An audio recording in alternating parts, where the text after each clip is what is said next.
Tarantado nga ako dito. Sir, hindi nga pwede. Fake Guerrero, Ang pre. kulit mo Fake naman. Guerrero. Hindi nga pwede. Lumabas ka na. Kuya, ano yan? Ayan na, ayan na. Bisita ko yan. Bitawan niyo siya. Sorry, ma'am. Sabi ko sa Okay inyo lang. eh. Tigas ng bungo niyo. Sensya ka na, Vince. Hindi, okay lang yan. Sanay na ako sa mga ganyang epal. Pero, masaya naman ako na makita ka. Buti nga nakapunta ka eh. Sabi ni Alan, busy ka daw. Alan? Uy! Vince! Nandito ko na rin pala. Actually, kanina pa kasi ako nandito. Ang dami na nga namin napagkwentuhan ni Faye. Diba? Uy, secret lang natin yun ah. Huwag ka mag-alala. Magaling akong mag-get ng mga secrets. Guys, may ko muna kayo dito ah. Hanapin ko lang yung daddy ko. Vince, wala na kasi yung Sige. program eh. Sige. Ikaw lang, Faye. Ako nang bahala kay Vince. Kita-kits mamaya. Problema ba, pre? Ha? Teka, ano problema, Vince? Pinapormahan mo ba si Faye? Vince, tingnan mo ba pinoporma ako na sa lagay na to? Bumibelo pa lang ako, Vince. Dinadahan-dahan ko pa lang. Tsaka hindi naman ako mapusok. Dahan-dahan. Pre ha, ito, i-explain ko sa'yo total. Parang di ka marunong gumit sa sitwasyon eh. Bro. Nauna akong nakilala si Faye. Hindi mo nga alam yung pinagdaanan ko para mapalapit lang sa kanya eh. Kasi epal ka na parang ganun-ganun lang. Pre, naintindihan mo ba yung sinasabi ko? Tol, huwag mo naman sirain yung diskarte ko. Teka lang, pre. Okay lang ba magtanong ako sa'yo? Ano yun? Girlfriend mo na ba si Faye? Hindi pa, di ba?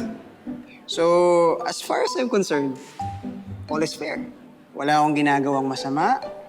Wala akong tinatapakan. Pre, may the best man na ng win. Okay? Oops. Mukhang bus na yung drinks ko. Refill na ako ah. May the best man win. Epal.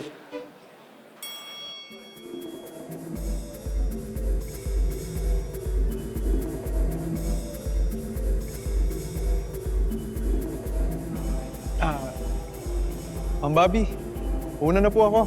Salamat ulit sa pagkain Sige, Noble, ingat ka ha. Tsaka tawagan mo ako pag may balita na ulit kay June Alferez. Okay po, ma'am.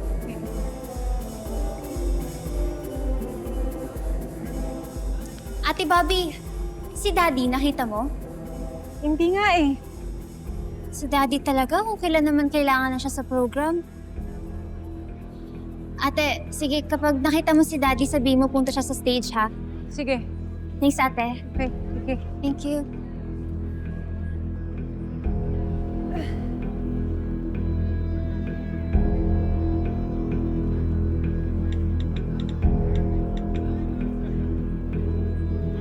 Boss, anong ginagawa niyo? Maawa naman kayo sa akin, oh! Boss, isa ako sa sobrang loyal mong tao!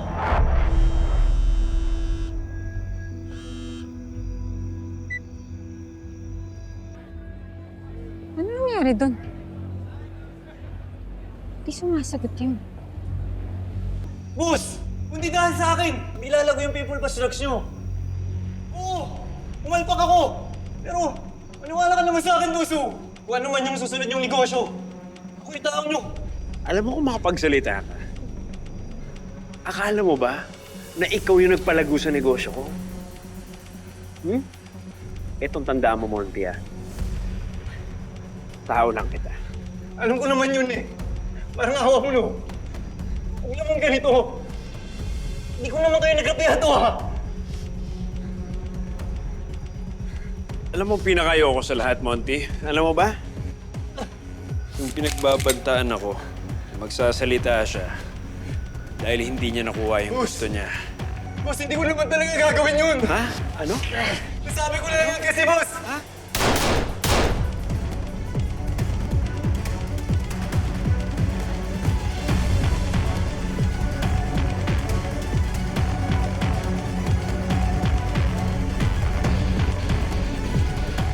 Boss, kami na bahala dito.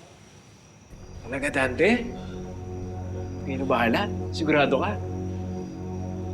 Eh, hindi ba nung huling pinaligpit ko sa'yo, hinukay lang ng aso? Di ba? Eh boss, lalaliman na namin paglilibingan. Ang lalaliman. Ang galing mo naman. Ngayon mo na naisip yan? Ha? Ngayon mo na naisip yan? Tanga! Chap-chapin mo at itapon mo sa iba't ibang parte ng ilog. Hindi ka nag-iisip eh.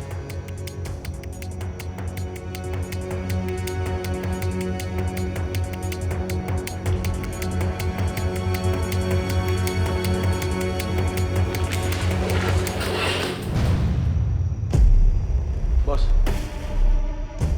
may problema ba? Wala. Ayusin nyo na lang yan.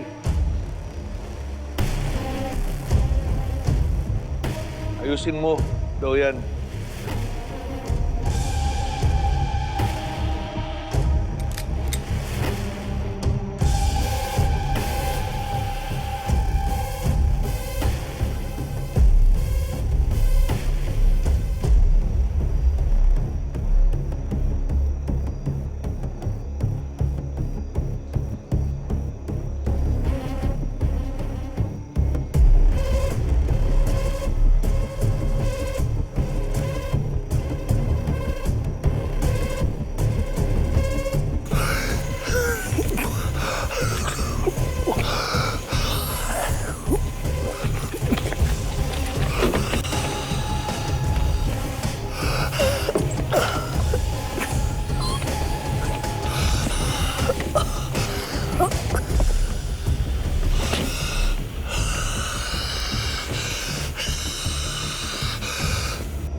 Hello, Tay.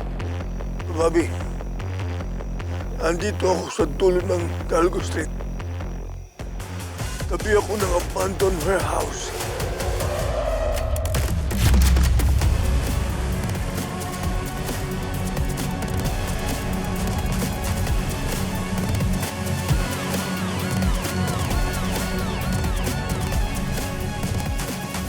Ng husband ko.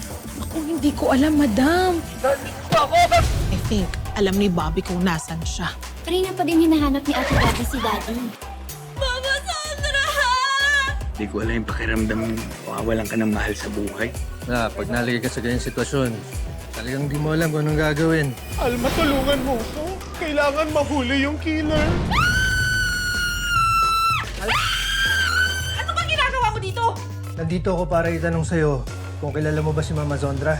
Kumusta na pala si Bobby? Ang galing-galing mong pulis, tapos sa labor, napakaina mong nilalang. Totoo! Ano ibig sabihin? Saan ka tatakbo?